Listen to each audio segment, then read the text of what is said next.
Welcome to Lenaka Project Solutions Technician Training. In this session, we'll go through the complete technician process flow, from weekly planning all the way to the site handover. Let's jump in.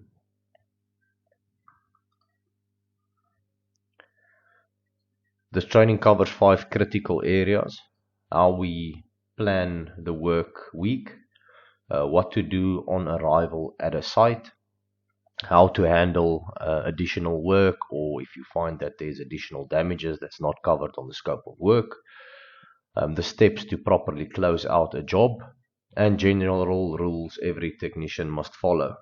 You're expected to understand and apply this process consistently. Planning. The first step is planning, of course. Jobs are scheduled weekly in advance, sometimes 2 weeks in advance, using ServiceMate. Each job has a set time frame. If something runs late, you must inform the office immediately, and we need to have a valid reason for jobs not being completed within a certain time frame.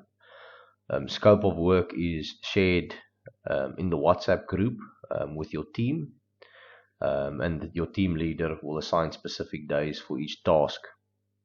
So it's very critical that we share the scope of work and the estimation report with the team to allow us to gather all the correct materials in the morning once we get to the office. We need to stick to the time frames that the jobs are scheduled. So if a job is scheduled for 8 o'clock, we need to make the necessary arrangements to get to that site within that time frame or on that time. If you are running late, you need to inform the customer that you are running late, but you are on route. Some of the customers are difficult, and if we're not there in time, it will cause issues for us. Preparations before site. Before heading out, review the job scope and make sure you have all the tools and material needed. We keep stock of basics like paint, cement and rhinolite, so collect those from the office. Anything else is purchased after you've seen the site. If you forget tools due to poor planning, your team carries the costs of driving up and down. We are looking at ways to start stocking some material that we use quite regularly, which will also allow us to streamline getting to sites, getting the jobs done. But this will be in conjunction with the teams so that we know what material we need to have in stock permanently. That will help streamline projects. Work commencement. Once on site, notify the office in your team group. Be on time or early.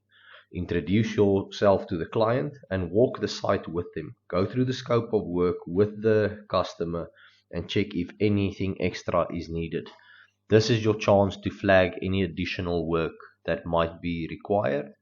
However, you need to do this in line with the how to do assessments video so that you know exactly what additional work might be needed. You can inform the office of that, and we can make changes on the costing immediately. If you spot extra work, stop and inform the office immediately. Send detailed photos and measurements. We'll contact the insurance for approvals. Don't continue until you get the go-ahead or approval from the office. Site documentation. Before you begin, take clear photos from each corner of the room and then up close of all damaged areas. This is to cover us and yourself in the event that a customer says that we damaged the property. We have had multiple cases where customers said that we damaged the property and we do not have photos to prove that it was damaged by it was not damaged by us. Upload all those photos to ServiceMate so that we have proof of that. These images protect you, the company and the claim, so that we make sure we cannot be held liable for those damages.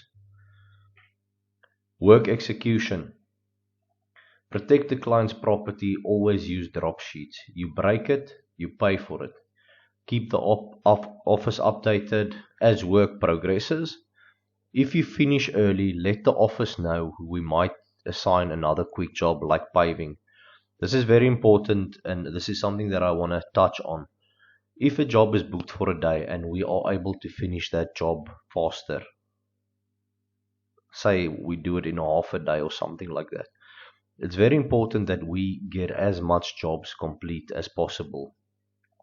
At the end of the day, if we do not reach a certain target, that means the company does not make enough, and it does cause some issues going forward. At the end of the day, the business is there to make money. You guys are there working and you're doing it to receive a salary. And in order for all of us to grow, including the business, we need to get as much done as possible.